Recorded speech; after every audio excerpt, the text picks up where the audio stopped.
Yes! C'est fabuleux! Thomas Levet.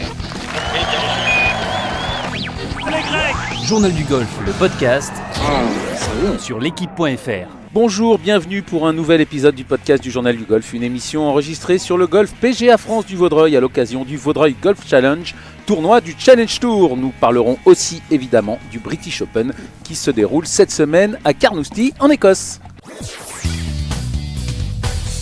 Les journalistes du Journal du Golf sont très pris cette semaine. On retrouvera Benjamin Cadieux dans quelques instants en Écosse pour The Open. Aucun n'est avec moi autour de cette table, mais nous avons mieux, beaucoup mieux, puisque comme invité, nous avons le président fondateur du Journal du Golf, Frédéric Schmitt. Bonjour Frédéric. Bonjour à tous.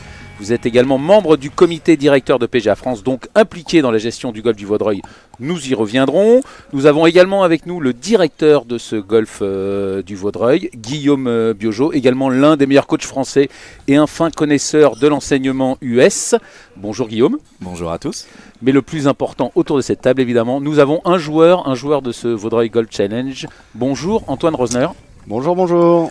Antoine, vous êtes numéro 3 français du Challenge Tour actuellement, 39e, juste derrière Victor Pérez. Vous avez 24 000 € au compteur, on y reviendra également. C'est Robin Sio-Sigrist qui mène la danse côté français pour l'instant, 31e. On reviendra sur cette saison un peu compliquée pour l'instant pour les joueurs français du Challenge Tour, mais il reste encore plein de golf devant nous. Messieurs, avant de parler de ce Vaudreuil Golf Challenge, place au plus vieux tournoi de golf au monde, la 147e édition du British Open, et nous sommes avec Benjamin Cadieux en direct de Carnoustie. Bonjour Benjamin. Salut tout le monde. Salut Benjamin. Bonjour. Alors messieurs, Carnoustie, comment ça va? Ça va très bien. Vous êtes à Carnoustie, un lieu importantissime dans l'histoire du golf français. Tous ceux qui jouaient au golf à cette époque-là s'en souviennent de ce jour de juillet 99. Frédéric Schmitt, on va commencer par vous. Vous étiez où en ce dimanche de 4e tour de British Open 99? J'étais dans ma voiture. Donc pas d'infos. J'étais dans ma voiture. Si, j'écoutais sur le téléphone. Et je me souviens que... Vous écoutiez qui? J'écoutais quelque chose dans la voiture, je sais plus trop. Vous écoutiez la musique, personne, il n'y avait pas de... Ou alors j'étais au téléphone avec quelqu'un, je sais plus, mais en tout cas je me souviens très bien qu'on pensait que Jean Van de Velde avait gagné le British Open. Ouais, et au final, quand on est arrivé à la maison, il n'avait pas gagné. Et on n'avait pas compris. Et après on nous a expliqué. Guillaume Biojo, vous étiez où en ce dimanche où Jean Van de Velde avait... Devant ma télé, comme pour tous les British Open. Avait un double bogey donc pour gagner ce British Open 99 à Carnoustie. Malheureusement, il l'avait perdu. Benjamin Cadieux, vous étiez déjà golfeur à l'époque. Vous étiez où, vous, pour suivre cette plus grande désillusion de l'histoire du golf français, l'une des plus terribles désillusions de l'histoire du golf tout court? J'étais au golf à Gaillon, chez moi en Normandie, et après j'étais rentré chez moi. J'avais pas le décodeur, j'avais suivi le dernier putt encrypté. Je me souviens, et Stade 2 faisait une sorte de live scoring. Je crois que c'était Pierre Sled qui commentait à l'époque. C'était assez dingue. Et j'ai vu Van de Velde serrer le point après son dernier putt. J'ai cru que Van de Velde avait gagné, comme Fred Schmitt. Et finalement, bah non, il n'avait pas gagné. J'ai dû attendre. Il n'y avait pas Internet à l'époque. Le flash info d'M6 à 23h, je crois, pour savoir qu'il avait perdu le playoff. Donc vraiment un sale souvenir, vraiment mauvais souvenir, même si ça a lancé l'histoire du golf français de haut niveau chez les pros pour moi. Guillaume, vous vouliez Je me intervenir? souviendrai toujours, effectivement, il a serré le point. Il est reparti au départ du 1 et tout fort, il a dit bon les gars, on remet ça. Je ne sais pas si vous avez ce souvenir d'avoir vu au playoff, mais on sentait que il n'était pas plus... Au fond de lui, bien sûr, il devait être touché, mais... Voilà, Moi j'ai lu, il y avait un papier sur Craig Parry qui partageait la partie de Jean Van de Velde et qui a confirmé que quand Jean Van de Velde est tombé dans l'eau, donc au moment où sa balle était dans l'eau, elle était encore jouable, encore à demi, dépassée à demi l'eau, et que la marée est montée, comme le disait Jean Van de Velde. Non, en fait, c'est pas la marée, Arnaud. Ah. Je vais me servir des infos de Lionel Vela du Figaro, qui l'a rencontré tout à l'heure. Craig Parry ou Jean Van de Velde? Jean Van de Velde, selon Jean Van de Velde lui-même. C'est la pression de ses pieds dans la vase qui aurait fait descendre la balle au niveau, en dessous du niveau de l'eau, en fait. D'accord. Tout simplement. En tout cas, Jean Van de Velde avait dit que la marée était montée, et Craig Parry, c'est ce qu'il a dit aussi cette semaine, enfin en tout cas récemment, dans un papier qui est paru. Antoine Rosner, vous étiez évidemment même pas trop jeune, puisque vous n'étiez pas né, une fois vous étiez à peine né en... Est-ce que vous vous souvenez? Je m'en souviens pas, non. Après, on a tous vu les vidéos, maintenant on a YouTube. Assez facile de revoir tout ça, donc non, je m'en souviens pas. Après, ouais, ça a marqué l'histoire du golf français, hein, bien même du golf mondial, j'ai l'impression. Ces images ont fait le tour du monde, donc voilà, un grand événement du British Open. Benjamin, donc vous êtes à Carnoustie. Allez, encore une dernière intervention, Frédéric, sinon on va jamais la finir cette émission. Si à chaque fois chacun doit intervenir en même temps, c'est quand même l'événement fondateur effectivement un peu du golf français. Tout le monde a cru qu'on pouvait gagner en Grand Chelem, on a failli et puis toujours pas. Pour non, mais une anecdote à savoir, notamment pour Antoine, qui est un peu plus jeune que nous. Il a refait pour American Express un an après le 18 avec un putter. Et il avait fait il avait fait 6 qui lui a permis de gagner. C'était pour Never Compromise, voilà, la marque de putter. La marque de putter, voilà. Ouais, ça lui avait pris l'après-midi. Ouais, il avait fallu plusieurs essais quand même. Il avait pas réussi le 6 le premier coup. Enfin voilà, c'est pour ça que c'est vraiment devenu quelque chose de mythique en fait. Bon, évidemment, tout le monde reparle de Carnoustie 99 et particulièrement quand on est français. C'est bon, on l'a fait. Maintenant, place à Carnoustie 2018. Alors Benjamin, comment est le monstre cette année? Le monstre, on va pas dire que c'est un petit chiot, c'est pas vrai, mais le monstre est cramé, comme disent les joueurs. Baked, ils utilisent ce terme-là, ou fiery. Donc le parcours est tout sec, parce que c'est comme c'est le cas un peu partout en Europe, il ne pleut plus depuis 2 mois, donc le parcours est sec. Les roughs ne sont pas velus, ils sont, on dirait, un crâne un peu dégarni, un peu comme celui de Jim Furyk, tiens. Et voilà, donc peu de roughs, des greens, des fairways très très roulants et des greens très mous, puisqu'ils ont eu peur de les perdre avec la chaleur. Donc ils ont balancé beaucoup d'eau dessus, donc des greens tout verts, des fairways tout marrons et très peu de roughs. Donc faut vraiment pas s'attendre à un Carnoustie monstrueux comme en 99 avec une victoire à +6. Là, ça va être très nettement sous le par cette année, autour de -15, je pense. Oui, ça dépend aussi de la météo, même si le parcours est quand même un peu plus facile. Qu'est-ce qu'on annonce pour cette semaine, Benjamin? J'imagine qu'on annonce assez facile.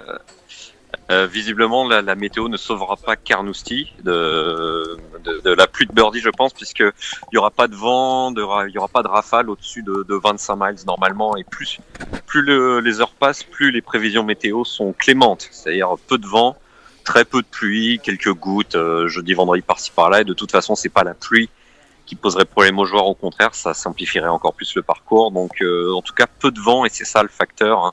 C'est la grosse défense de Carnoustie qui, même si ça donne pas pile sur la mer, c'est un parcours très exposé au vent avec pas mal d'ondulations sur les fairways et les greens. Donc voilà, cette défense naturelle, pour l'instant, je dis bien pour l'instant, elle n'est pas au rendez-vous des prévisions météo, quoi. Ça a peut-être le temps de changer. Alors du coup, Benjamin, alors ce British, il est pour qui s'annonce comme favori? Il est assez ouvert. Il est assez ouvert. Après des favoris, évidemment, on parle évidemment beaucoup de Tiger Woods. Hein. Et ça, je pense que vous êtes content, Arnaud. C'est vrai que quand il avait gagné à Oil Lake en 2006, il avait beaucoup utilisé le fer 2. Là, il vient de tester un nouveau fer 2 de TaylorMade. Il va beaucoup utiliser le fer 2, faire ses fameux stingers, ses coups de fer au ras du sol. Ça va être l'une des options de la semaine. Donc, on parle beaucoup de Woods, mais bon, moi j'irais plutôt vers un Tommy Fleetwood qui a le record du parcours ici à Carnoustie, qui a fait 3 top 5 O'Donnell, qui a grandi sur les links de la région de Liverpool. Alors évidemment, il y aura beaucoup de pression puisque aucun Anglais n'a gagné depuis 1992 ce British Open. Donc beaucoup de pression sur Fleetwood, mais bon, vous voyez sa qualité de jeu encore, sa deuxième place à l'US Open où il aura largement pu gagner. C'est pour moi l'une des grosses cotes. Après des cotes plus éloignées, vous avez Tyrrell Hatton qui joue très bien sur les links et très bien à Carnoustie, mais je le trouve un petit peu nerveux de nature pour relancer le palmarès anglais. Sinon, évidemment, vous avez toujours les habitués de links comme Jordan Spieth, pourquoi pas, même s'il est un petit peu moins en forme ces derniers mois, mais c'est très ouvert parce que je pense que ça va se gagner autour de -15, peut-être même plus bas, pourquoi pas autour de -20 comme avait fait Stenson il y a 2 ans face à Phil Mickelson. C'était sur un autre parcours, mais il faut s'attendre à beaucoup de birdies, donc un parcours très ouvert. Antoine Rosner, un favori, une idée pour ce British, un joueur de cœur? Pas tellement de joueurs de cœur ou quoi que ce soit. Par contre, s'ils annoncent pas trop de vent, je mettrais bien une pièce sur les Américains parce que sans vent, les links, je pense qu'ils peuvent envoyer des grands drives un peu partout et ça peut faire mal. Donc je pense à un Ricky, un Justin Thomas, Dustin Johnson, des gars comme ça, je les vois bien gagner là-bas. Ouais. Guillaume? Ouais, Dustin Johnson, c'est pas bête parce qu'il arrive même. Dustin Johnson, il arrive même à toucher les par 4 avec vent de face, quoi, en un coup. Donc, il se peut qu'il lance un bombardement en règle du parcours, le grand Dustin là. Donc, c'est l'une des options d'ailleurs qui a été préconisée par Padre Garrington, qui connaît bien le parcours. C'est que plutôt que jouer des petits coups de fer qui vont rouler dans les bunkers, balancer un grand coup de drive près des greens, et ça c'est une option qui va être choisie par beaucoup de joueurs, puisque on le répète, les roughs sont pas très velus. Mais c'est vrai que c'est un parcours Carnoustie vraiment assez franc, donc je pense que les gros frappeurs vont être avantagés là-bas. Il n'y a pas trop de rebonds piégeux ou quoi que ce soit, donc moi je vois bien un long frappeur s'imposer cette semaine. Guillaume? Oui, un parcours a priori taillé taillé à l'américaine, même si c'est en Écosse, oui, bien sûr. Si les greens sont mous, que les fairways sont secs et qu'il faut mettre des grosses mawash au départ avec peu de rough, parce que forcément, si le golf est très sec, il y a peu de rough, ça me paraît effectivement taillé pour un long frappeur américain. Frédéric Schmitt? Complètement d'accord avec Antoine Rosner. Je pense qu'un Dustin Johnson peut largement sortir son épingle du jeu. Et en effet, les gros drivers américains, ça peut, si derrière, évidemment, ça devient un concours de putting géant, je pense que ça peut être à l'avantage des Américains. Mais méfions-nous, en effet, d'un Fleetwood ou des Knox ou des Noren qui sont quand même en pleine forme. Ouais, très bien, Knox. Ou même un Molinari qui vient de gagner sur le PGA Tour. On n'en parle jamais, mais enfin bon, il est quand même en pleine bourre, le garçon. Benjamin, vous voulez intervenir? Non, Knox, Molinari, surtout Knox, ça tape très bas, des joueurs qui savent faire des balles basses et habitués de links. Bon, Knox, il est écossais, même s'il a grandi, il a quand même pas mal grandi aux USA. C'est la grosse, ça pourrait être l'outsider. Il a fait deuxième à l'Open de France encore. Il est très très bon sur ce type de parcours et il semble parti tout droit vers une wildcard en Ryder Cup, donc il faudra surveiller. Il faudra juste rajouter quelque chose que Tiger Woods disait, c'est que ce genre de parcours, ce genre de setup comme cette semaine, ça va favoriser peut-être des joueurs plus âgés et un peu moins les bombardiers. Il pense que n'importe quel âge de joueur peut s'imposer à Carnoustie, et en prenant l'exemple de Tom Watson qui a 59 ans, il y a quelques saisons, en 2009, avait failli gagner, c'était joué à un putt. Donc il pense que justement la distance, elle va pas être tellement le facteur, mais je le répète, Woods est parti pour faire rouler la balle avec un fer 2 et pas trop sortir le driver. Donc il voit un peu le tournoi par le bout de sa lorgnette et de son option de jeu, quoi. Avant de vous libérer, Benjamin, on a parlé des favoris. On a un seul Français, malheureusement. Ça nous ramène quelques années en arrière. Pas une très grande année pour le golf français pour l'instant en 2018. Alexander Levy, comment va-t-il? Comment est-il, Benjamin? Il va bien, comme tout fan de foot. Vous doutez bien, il a assisté à la finale dimanche après le Scottish Open. On a vu quelques vidéos de le suivre, de le voir en train de suivre la finale. Ouais. Alors, qu'est-ce qu'on peut attendre d'Alex? Ça va un petit peu mieux au niveau du jeu. Il nous l'a dit hier. Selon ses mots, tout va bien dans son jeu. Donc bon, maintenant, il faut attendre que le momentum et que la confiance reviennent après quelques contre-perfs. Après, comme il dit, il a raté qu'un seul cut en Rolex Series. Et il a été malade à l'US Open, donc voilà, ça c'est derrière lui. Bon, est-ce que faut déjà attendre qu'il passe le cut? Ce serait une première en 3 éditions au British Open, et ça pourrait le relancer, pourquoi pas vers l'été, vers un été avec un PGA, un USPGA qui collera bien à son jeu, un joueur qui drive beaucoup, qui drive bien et qui fait beaucoup de birdies. Après, comme on l'a dit, je pense que ça va jouer bas cette semaine. Donc ça lui conviendra toujours mieux qu'un score autour du par comme à Shinnecock, quoi. Benjamin, il a dit sur votre papier sur l'équipe.fr, il a dit que c'était dans la tête. On sait que à ce micro, Martin Coulon, qu'il avait pas mal suivi à l'Open de France, avait pas mal discuté avec son entourage, l'avait trouvé cramé. Vous le trouvez comment, Alex Levy? Il est requinqué, il est bien, il est fatigué. Comment vous le sentez, vous? Est-ce que c'est des façades, ces paroles? Comment vous l'avez senti? C'est vrai qu'Alex cherche toujours à être positif. Il l'appuie, il le dit quasiment à chaque interview. On va retenir le positif. Et clairement, moi personnellement, j'attends pas un top 5 pour Alex Levy cette semaine. On va pour lui essayer de digérer un petit peu le printemps qui vient de se passer, la Ryder Cup qui est en train de lui passer sous le nez. Et voilà. Après, en termes de forme physique pure, on a parlé un peu avec son ostéo François Tessèdre. il a dit tout va bien, vous pouvez attendre un Alex Levy en pleine forme, et en tout cas au niveau de la qualité de sa frappe de balle à l'entraînement, de ce qu'on a vu, c'était vraiment pas mal. Il a beaucoup bossé le putting avec Phil Kenyon qui entraîne aussi des Henrik Stenson entre autres.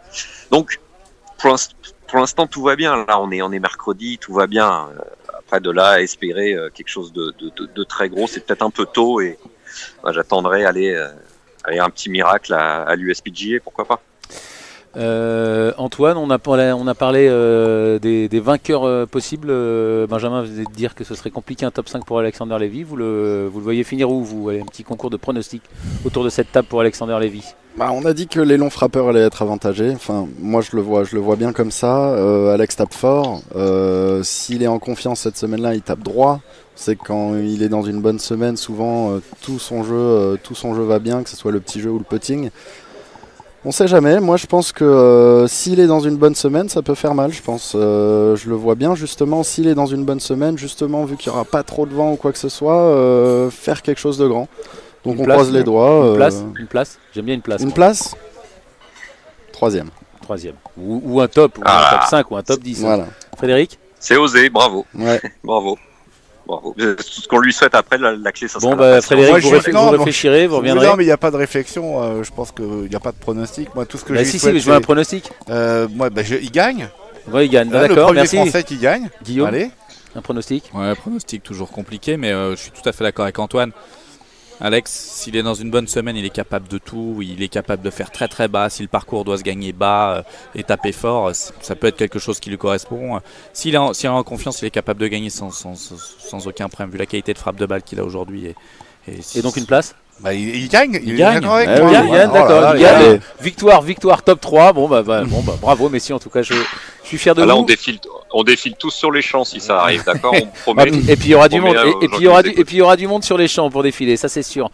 Messieurs, avant de libérer Benjamin, vous avez une petite question en direct de Carnoustie pour notre envoyé spécial, où on le libère, on le laisse retrouver les internautes de l'équipe.fr, une petite précision sur l'endroit. Ouais, Guillaume, les joueurs ont vraiment l'air de se plaindre de la lenteur des greens. Donc, comme le disait Benjamin, si effectivement les greens sont gorgés d'eau, ça doit pousser beaucoup, il doit y avoir beaucoup d'herbe sur les greens, donc ça doit être très lent. Ouais, ça spin, ça pitch. C'est tout à fait l'opposé de conditions de jeu pour un British Open. On sait qu'aujourd'hui, normalement, les greens sont fermes. On sait qu'en plus, on le vit cette semaine ici au golf du Vaudreuil, les instances dirigeantes de ce genre de tournoi n'ont qu'une unité en tête, c'est d'avoir des greens entre guillemets les plus fermes possibles. Et l'ensemble des joueurs se sont tous préparés à un British Open. Quand on se prépare à un British Open, on met des grands coups de putter en dehors du rough, on fait des chips roulés, et là ça a l'air d'être complètement l'inverse. Donc est-ce que les joueurs se plaignent de ça, Benjamin, de cette qualité de green complètement à l'opposé Woods a l'air mécontent en tout cas. Les joueurs se plaignent jamais avant le tournoi. Ils attendent souvent de rater le cut ou de prendre un bouillon pour se plaindre. Mais les greens, honnêtement, de ce que j'ai vu, c'est pas les plus beaux que j'ai vu. J'ai l'impression de jouer de mettre les pieds sur des greens de parcours classiques. C'est-à-dire, en plus, c'était pas très lisse, ça avait l'air un poil bumpy, un petit peu sautillant. Donc, effectivement, je m'attends pas à une surface de putt parfaite pour la semaine. Donc, plus que jamais, ça va falloir être patient cette semaine. Donc, parce plus que jamais, si je peux finir là-dessus, ça correspond à un long frappeur américain qui strike très très bien la balle. Ouais. Plante beaucoup de drapeaux pour qui le putting, quelqu'un comme stroke gain du tee au green est extrêmement bon et qui ne putte pas forcément. Et un joueur patient, là, donc pourquoi pas un joueur de plus de 30 ans, ce qui changerait un peu sur le palmarès majeur de ces derniers mois, quoi. Merci Benjamin, merci d'avoir été avec nous. On vous libère. Bon British Open à vous et on vous retrouve évidemment régulièrement sur l'équipe.fr. Merci Benjamin.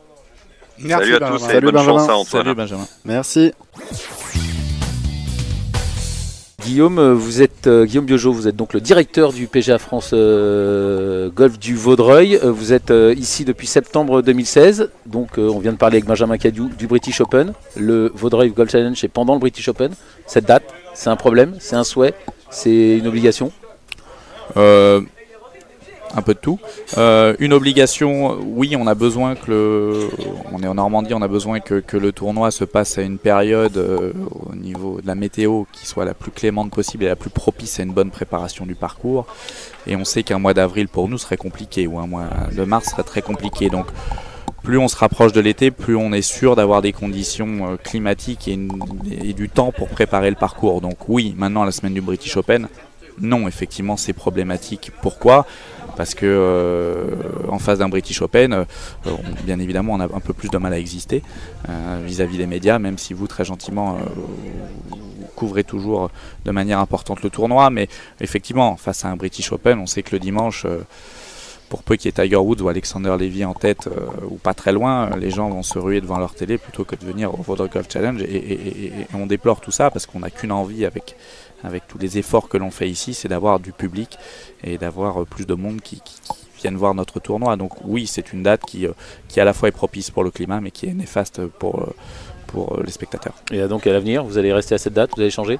La première des choses, c'est de savoir si on va continuer ou pas de faire ce Challenge Tour qui... le contrat avec European Tour se finit cette année, donc déjà la première chose à savoir c'est si on va continuer ou pas, quelle décision va être prise par Jean-Claude Forestier, par le golf du Vaudreuil, le propriétaire du golf du Vaudreuil. Exactement, et de voir déjà si on continue ou pas le Challenge Tour, et si on continue, effectivement, nous chercherons très probablement à avoir une date, en tout cas qui ne sera pas celle en face du British Open. Un petit scoop pour le podcast du Journal du Golf sur l'équipe.fr sur la future décision, c'est plutôt oui, c'est plutôt non? Non, pas de scoop. Pas de scoop, pas de plutôt oui, pas de plutôt non? Non. Ah, Frédéric Schmitt, vous faites la moue, c'est plutôt oui, c'est plutôt non? Moi je pense que c'est plutôt oui, connaissant Jean-Claude Forestier. Maintenant en effet, Guillaume a raison, il faut qu'on trouve une date adéquate et peut-être qu'on changerait aussi éventuellement de format, même en accord avec le Challenge Tour, pourquoi pas. Enfin en tout cas, il n'y a pas de scoop, mais je pense que de toute façon au Golf PGA France du Vaudreuil, un tournoi professionnel de ce niveau-là doit continuer sous une forme ou une autre. Antoine Rosner, vous êtes cette semaine avec nous au Vaudreuil Golf Challenge, mais vous avez failli être à Carnoustie pour disputer ce British Open. Il ne vous a pas manqué grand-chose. Vous avez fini 5e des qualifs, ils en prenaient des 3. Racontez-nous un peu, qu'est-ce qui vous a manqué, combien de points et qu'est-ce qui vous a manqué? Est-ce que vous repensez à des coups ou... Ah bah des coups on en trouve toujours à droite à gauche, donc ça on peut rien y faire, on peut pas revenir en arrière maintenant. Pardon. À 4 trous de la fin, j'étais dedans. On était, je crois qu'il y avait un joueur à -7, un joueur à -6, on était 3 à -3. Ce qui s'est passé, c'est que moi j'ai fini avec un bogey, un birdie et un bogey, donc je me retrouve à -2 et qu'un des joueurs à -3 a fait 2 birdies sur la fin. Donc au final je me retrouve à louper de 3 coups. Mais quand on y repense, voilà, 3 coups c'est quoi sur une journée de golf on jouait 36 trous dans la journée, voilà, donc c'est pas grand chose. On a un peu de travers de finir 5e, sachant qu'il y en avait 3. Mais c'est comme ça fait partie du jeu, hein, une journée de qualif, on sait que de toute façon il faut bien jouer au golf. Donc voilà, c'était une belle expérience. Je m'étais dit avant d'y aller que la routine des tournois du Challenge Tour peut être un peu longue, et que j'avais envie un peu de sortir de cette routine, d'aller faire une qualif d'un tournoi majeur. C'est quand même quelque chose d'extraordinaire. On fait pas des qualifs de British Open tous les jours, donc voilà, je me suis tapé un petit kiff comme on dit, et je suis parti là-bas tout seul comme un grand, et c'était une belle expérience, c'est à refaire. On a eu la chance de jouer ensemble, enfin j'ai eu la chance de jouer avec vous le programme ce matin. Vous n'aviez pas de caddie au qualif du British Open? Vous aviez un caddie ou pareil? Non, j'avais pas pris de caddie, j'avais pris mon chariot électrique en location au golf de Renaissance Club vers Édimbourg. Et en fait les lignes sont tout plats, ça s'est très bien passé comme ça. La relation avec un caddie sur le Challenge Tour elle est assez étrange parce que c'est pas les meilleurs caddies du monde. Donc c'est des caddies ou qui débutent ou qui sont en fin de carrière. Et dans cette situation-là, moi je préfère limite être tout seul, prendre mes décisions tout seul, être sûr de ce que je veux faire, plutôt que d'avoir quelqu'un, pas forcément d'incompétent, mais quelqu'un qui manque d'expérience et hésiter entre deux coups, quoi. Comme on dit, mieux vaut être seul que mal accompagné. Bon, allez, assez parlé de British Open. Le plus important cette semaine, évidemment, tout le monde le sait, c'est ici que ça se passe. Sur le Vaudreuil Golf Challenge, nous sommes en direct de la terrasse de ce PGA France Golf du Vaudreuil. Je le disais, j'ai eu la chance de jouer le programme ce matin. Guillaume Biojot, le parcours est dans un état incroyable. Il n'a jamais été aussi beau, aussi bien entretenu. je pense, moi je suis là depuis 2 ans, donc j'ai pas le passif qu'ont d'autres personnes du club, mais c'est effectivement les retours que nous avons, les retours des joueurs et dithyrambiques cette année, donc on est ravis parce qu'on a mis énormément d'énergie, de moyens dans l'entretien du parcours, comme je le dis souvent, comme on se le dit souvent avec Frédéric Schmitt à côté de moi qui est très impliqué dans la vie du golf ici. Notre outil de travail principal, on est dans un domaine magnifique où on a un hôtel, un restaurant plein, des académies. L'outil de travail principal est le parcours et on a vraiment mis un gros coup de boost sur le parcours. On est ravis du retour des joueurs et ravis de votre retour aussi, Arnaud, parce que il est important pour les joueurs professionnels que le parcours soit agréable et aussi pour tous les joueurs amateurs qui viennent jouer de manière régulière le golf du Vaudreuil. Donc oui, on a fait beaucoup d'efforts et on est ravis des retours que nous avons. Antoine Rosner, un avis sur ce parcours? Il est magnifique. Moi, la dernière fois que j'étais venu le jouer, c'était il y a 2 ans. J'étais encore amateur et le parcours avait rien à voir. On n'avait pas les gros foins comme il y a cette année. Les fairways sont magnifiques, ils sont bien tondus, ils sont pile fermes comme il faut. Les greens sont superbes, hyper roulants. Non, vraiment, le parcours, il est vraiment superbe, de très bonne qualité. Et il est exigeant, il va être difficile, je pense, cette semaine, parce que le moindre lâcher avec ses roughs, on va le payer cash, je pense. Donc les mises en jeu vont être très très importantes cette semaine. Frédéric Schmitt, un tournoi comme ça pour le Vaudreuil, c'est important? Alors oui, c'est très important. Ça fait 10 ans que la PGA France est impliquée donc, au golf du Vaudreuil, avec notamment évidemment son propriétaire Jean-Claude Forestier, qui est un passionné de golf et qui est un passionné du monde professionnel. Et c'était important aussi bien pour lui que dans sa passion personnelle que pour le golf, qui a été racheté il y a une dizaine d'années, de faire revivre le golf à travers un événement sportif international, comme le Challenge Tour. Et comme Guillaume est à côté de moi, la PGA France a eu la chance de pouvoir recruter avec Jean-Claude Guillaume Biojo, qui s'est beaucoup impliqué, c'est vrai, dans la qualité du parcours, énormément même. On a aussi un nouveau greenkeeper, Mathieu Cambier, qui est un très très bon greenkeeper, en tout cas qui s'adapte très bien à la situation ici. Et c'est vrai qu'on a privilégié le côté un petit peu scénique, le côté un peu technique du parcours, sans rajouter des investissements incroyables, qui avait déjà été fait auparavant sur d'autres trous. Et donc on est resté quelque chose un peu plus dans l'économie du golf actuel. Donc on a un bon compromis, je trouve, aujourd'hui entre qualité, technicité et qualité scénique du parcours. Et pour répondre totalement à votre question, oui, un Challenge Tour en Normandie, au Vaudreuil, c'est très important, surtout quand on est un golf PGA France. Guillaume Biojo, vous êtes le directeur de ce golf. C'est important d'avoir une épreuve comme ça, mais les membres, il y a des membres, ils râlent pas trop que leur parcours soit envahi et qu'il soit un peu plus difficile que d'habitude? Qu'ils soient envahis, pas du tout, bien au contraire, c'est toujours c'est une semaine dans l'année, donc non, ça pas de souci à ce niveau-là. Effectivement, la préparation du parcours nous obligeant, pour répondre parfaitement au cahier des charges du circuit européen, à avoir des fairways étroits, des greens fermes et surtout des roughs assez hauts, complique effectivement énormément le jeu, je dirais, quotidien des membres. Et effectivement, c'est pour être tout à fait franc une vraie problématique de pouvoir à la fois satisfaire nos membres, ce qui est une priorité, et aussi satisfaire l'exigence du circuit européen.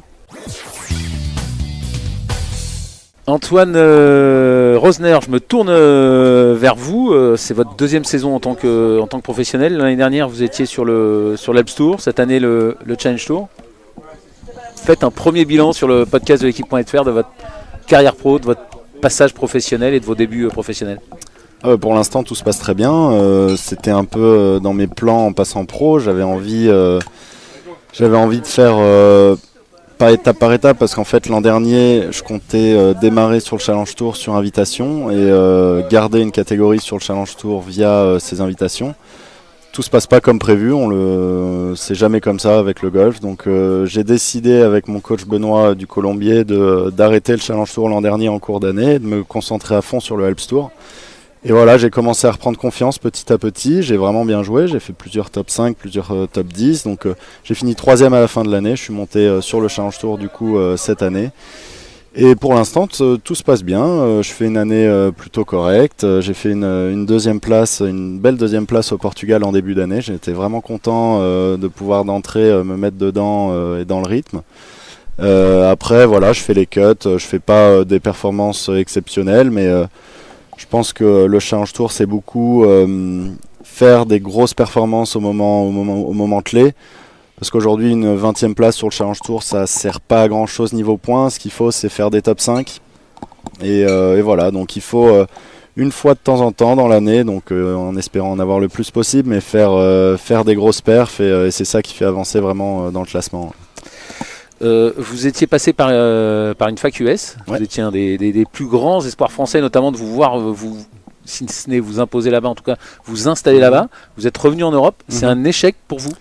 Non, pas forcément, c'était vraiment une belle expérience. Donc une fois que j'ai fini la fac, en fait j'avais décidé de faire les cartes du web.com. C'était une belle expérience. C'est vraiment très dur là-bas. Il y a 4 stages contrairement à 3 en Europe. Et en fait, j'ai échoué au 3e stage, donc les PQ3. C'était à tenter parce que c'est vrai que les circuits américains sont vraiment exceptionnels. Moi, mon rêve, c'est d'être sur le PGA Tour sur du long terme. Donc, je me disais que de passer par le web.com, c'était sûrement le plus formateur qui puisse. Maintenant voilà, c'est pas passé. J'ai décidé de rentrer en Europe parce que je me voyais pas forcément rester là-bas, évoluer sur les plus petits circuits. Mais aujourd'hui, je suis très content d'être là. Mais j'y retournerai, c'est sûr, plus tard, quand je me serai bien affirmé ici. Guillaume Biojo, je l'ai dit tout à l'heure, parmi vos multiples casquettes, vous êtes également un des meilleurs entraîneurs français. Et vous êtes occupé d'Antoine quand il avait 15-16 ans à peu près. Est-ce que vous avez un avis sur lui, sur son évolution, sur son jeu? Bien sûr, plein d'avis. Ce qui est déjà très drôle avec Antoine, c'est que quand il était tout petit et que tout le monde lui posait la question est-ce que tu veux passer professionnel, il voulait pas passer professionnel quand il était petit. Au fur et à mesure, je pense qu'il s'est rendu compte des capacités qu'il avait et progressivement ça a mûri. Aujourd'hui il a une évolution tout à fait impressionnante, pas sur son jeu de golf, sur lequel je reviendrai un instant ensuite, mais surtout sur sa maturité, sur son évolution d'homme, où il prend vraiment les choses en main. Comme vous pouvez le constater au micro, il s'exprime extrêmement bien, il est intelligent, et quand on connaît justement ses qualités physiques, Antoine est probablement, pour les gens qui l'ont vu, un des joueurs français, peut-être même le joueur français, qui a cette capacité à générer autant de vitesse dans sa tête de club avec si peu d'efforts. Vous, Arnaud, qui avait joué avec lui ce matin, c'est tout à fait impressionnant. À un moment, j'ai cru qu'il avait jeté son club, la tête de club a sifflé. Je me suis dit, mais il a jeté son club. Non, c'était juste un swing d'essai. Mais avec aucun effort, peut-être dû à son passif jeune de joueur de hockey dans lequel il excellait aussi, mais en tout cas, il a des capacités physiques tout à fait, je mesure mes mots, tout à fait hors normes. Donc ça, associé à une maturité très importante maintenant, à un très bon entourage. Antoine vient d'une famille de golfeurs émérites, une maman qui a gagné, je pense, à peu près tous les championnats de France amateurs possibles, en équipe de France junior, en passant par dame, en passant par senior. Tout ça fait que Antoine aujourd'hui a vraiment toutes les clés pour réussir, même si on sait que bon, c'est pas suffisant d'avoir les clés, il faut réussir à s'en servir, mais en tout cas il va avoir un avenir tout à fait radieux, j'en suis sûr. Justement, cet avenir, Antoine, vous le voyez comment l'année prochaine, dans 2 ans, dans 5 ans? J'aime pas trop me fixer d'objectifs parce que je pense qu'il n'y a pas tellement de limites à avoir. Moi, je pense que si on se met un objectif dans une saison et imagine je l'ai accompli à mi-saison et qu'est-ce que je fais derrière? Donc j'aime pas trop me fixer d'objectifs. Moi, mon but, c'est d'aller le plus haut possible. Si je peux, entre guillemets, bâcher la carte du Challenge Tour d'ici 2 mois, et ben je le fais avec grand plaisir. Donc voilà, moi c'est vraiment faire de mon mieux semaine après semaine. J'essaie pas trop de calculer. Je regarde jamais les classements du Challenge Tour ou quoi que ce soit. Voilà, je prends vraiment semaine après semaine, coup après coup, et on fait de notre mieux. Voilà. Tout à l'heure, j'ai dit que vous étiez 39e Challenge Tour avec 24 500 €. Vous n'en aviez aucune idée? Aucune idée. D'accord. Frédéric Schmitt, comme Guillaume Biojo, vous avez eu plusieurs casquettes, plusieurs vies dans le golf. Vous êtes notamment occupé de Sébastien Delagrange, que vous avez fait monter du Challenge Tour sur le Tour européen. Si vous avez un conseil à donner à Antoine qui débute sa carrière, même si ça fait déjà 2 ans qu'il est pro, quel serait ce conseil pour réussir, pour franchir les étapes, pour aller le plus haut possible? L'organisation, première chose. Bien organiser sa vie. Ça, c'est évident autour de son sport. Et c'est ce que je disais à Delagrange à l'époque, mais je le maintiens aujourd'hui. C'est aux joueurs de prendre des décisions. Le joueur est un chef d'entreprise, si on parlait d'économie, et quand on est golfeur professionnel, on gère une entreprise qui défend son image et son jeu, et donc on doit être capable aussi de bien s'entourer à tous les niveaux, de payer les gens qu'on entoure, pour qu'ils donnent le meilleur d'eux-mêmes, pour que nous derrière, on puisse être en confiance sur le parcours et donner le meilleur de soi-même. Donc bien le considérer comme un métier, même si ça reste un métier avec un jeu derrière, mais voilà, un métier et de l'organisation et du travail. S'il y a tout ça, normalement, au minimum, on gagne 1 ou 2 tournois du Tour européen, je pense. Au minimum, si vraiment on n'a pas de chance. Antoine, pour terminer, justement, Frédéric vient de parler de ce côté chef d'entreprise. Le Challenge Tour, c'est la 2e division européenne. C'est compliqué à financer. Combien ça vous coûte par an et comment vous le financez? Est-ce que vous le financez? Moi, j'estime que la saison du Challenge Tour va me coûter à peu près 50 000 €. Tout compris, hein, frais de coach, voyage, frais d'inscription, enfin tout compris. C'est à peu près 1 000 € par tournoi, sans cadet. Un cadet, c'est entre 800 et 1 000 € la semaine. Donc voilà, ça coûte cher, on n'a pas des revenus dignes de l'European Tour. Il nous faut des aides, il nous faut des sponsors. Moi, à titre indicatif, aujourd'hui, j'ai la moitié de la saison couverte. Donc voilà, il faut faire avec. On est que sur Challenge Tour, on est jeune, on apprend. Et je pense que ça forge aussi un certain caractère d'arriver à vivre pas forcément à son aise au début. Et il faut faire avec. On n'a pas le choix, il faut se battre et c'est comme ça qu'on arrive au plus haut niveau. Oui, Frédéric, vous vouliez intervenir sur ce que vient de dire Antoine. Je rebondis sur ce que dit Antoine. C'est-à-dire, quand il dit une saison coûte 50 000 €, il le sait très bien, c'est à peu près l'équivalent d'une grande école parisienne ou d'une université américaine qui coûte 50 000 € par an. Donc quand on est sur le Challenge Tour, on est à l'école, donc on travaille. Voilà, c'est après, si on passe ce stade, qu'on arrive à aller dans la cour des grands, je dirais, et là, gagner aujourd'hui beaucoup d'argent. Merci Tiger et merci Ballesteros. Justement, en parlant d'école, Guillaume Biojo, vous êtes donc directeur ici au Vaudreuil, mais vous êtes aussi donc coach, je le disais, et l'un des meilleurs connaisseurs de l'enseignement US ou britannique. Et c'est comme ça que vous avez rencontré Cameron McCormick, le coach de Jordan Spieth, et c'est comme ça que vous êtes associé à Cameron McCormick pour monter Altus, la branche Altus en France, au PGA France Golf du Vaudreuil. Expliquez-nous, ça consiste en quoi? Quelle est votre ambition ici avec Altus au Vaudreuil?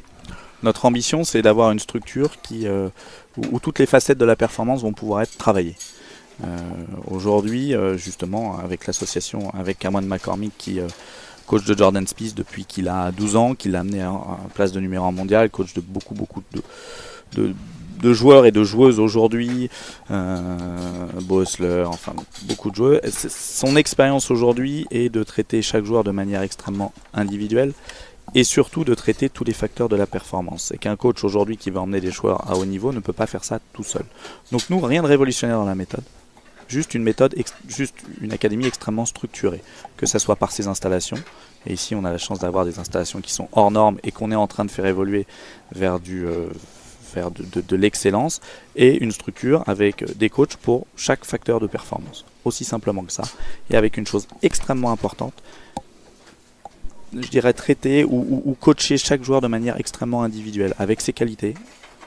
Et ça, c'est extrêmement important. Pour la petite anecdote, par exemple, Jordan Spieth n'a jamais changé ce fameux grip de main gauche. Cameron McCormick, par contre, n'a jamais changé à Jordan Spieth ce fameux grip de main gauche. Il a eu l'intelligence de voir que c'était un atout pour lui. Souvent, des joueurs ont parfois des caractéristiques assez bizarres, mais qui leur permettent d'avoir un fonctionnement à eux et qui est extrêmement performant. C'est ce qu'on veut détecter chez les gens ici. Altus Performance en France, on ne veut surtout pas faire une méthode qui soit la même mécanique pour tout le monde. On veut individualiser au maximum le travail et de trouver le meilleur chez chaque joueur. Rapidement, Frédéric Schmitt, avant de conclure cette émission. Je rebondis toujours sur ce que disent les gens parce que c'est vraiment intéressant. Vous avez toujours quelque chose à dire. Et, non, mais ce que dit Guillaume, ça me conforte dans une chose, c'est que aussi, on n'en a pas parlé, il faudrait plusieurs podcasts, mais je pense qu'on a aussi, notamment à mon époque, voulu faire rentrer de nombreux joueurs français dans un moule. Au final, et au lieu que l'éducation américaine ait beaucoup plus de sublimer les talents qu'on a déjà, et je dirais d'affaiblir, en tout cas d'essayer d'atténuer un petit peu les points faibles. En France, c'est souvent l'expression que j'adore et que je dis souvent à Guillaume, à force de vouloir rentrer dans le moule, on finit par ressembler à une tarte. Super Frédéric, pour terminer justement un peu sur le même sujet, on est évidemment quelques jours après la victoire en Coupe du Monde de football, la deuxième étoile, on est sur le toit du monde en foot, le sport quand même le plus disputé de la planète, l'épreuve la plus compliquée à remporter. On en est quand même très très loin en golf, on a un seul joueur dans les 100 premiers mondiaux et Alex Lévy est malheureusement sorti du top 50 mondial. Qu'est-ce qu'il manque rapidement pour conclure cette émission? Qu'est-ce qu'il manque au golf français et aux golfeurs français pour faire partie des meilleurs joueurs du monde? Antoine Rosner. C'est dur à dire, c'est dur à répondre, hein. C'est un sujet qui a fait tous les débats depuis plusieurs années. Je crois qu'à la Fédé, c'est un sujet qui est très sensible depuis de nombreuses années. Moi, je pense qu'il manque de la quantité. Aux États-Unis, il y a des centaines et des centaines de très très bons joueurs.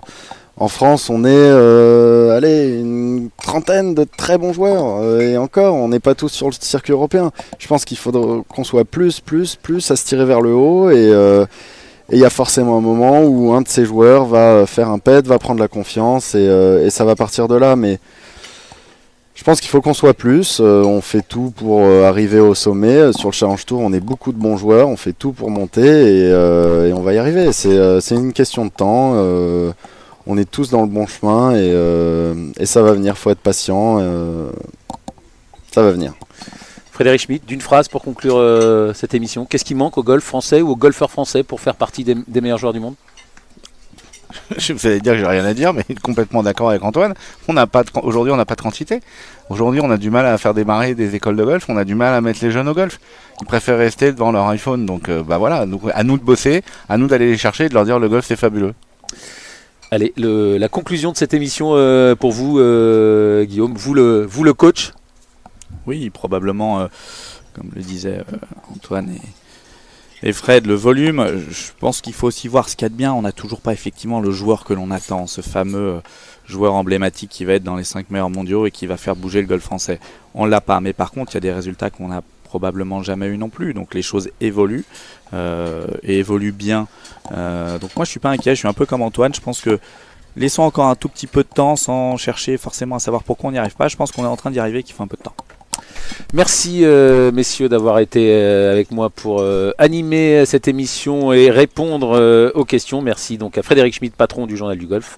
Merci à Guillaume Biogeot, directeur du PGA France Golf du Vaudreuil. Et merci à Antoine Rosner, joueur français du Challenge Tour. Bonne semaine Antoine. Et on espère vous retrouver évidemment à l'échelon supérieur dès l'an prochain. Merci à Rémi Rivière à la réalisation. Bon été à tous et à très bientôt. Bye bye. Au revoir. Bye bye. Journal du Golf, le podcast sur l'équipe.fr.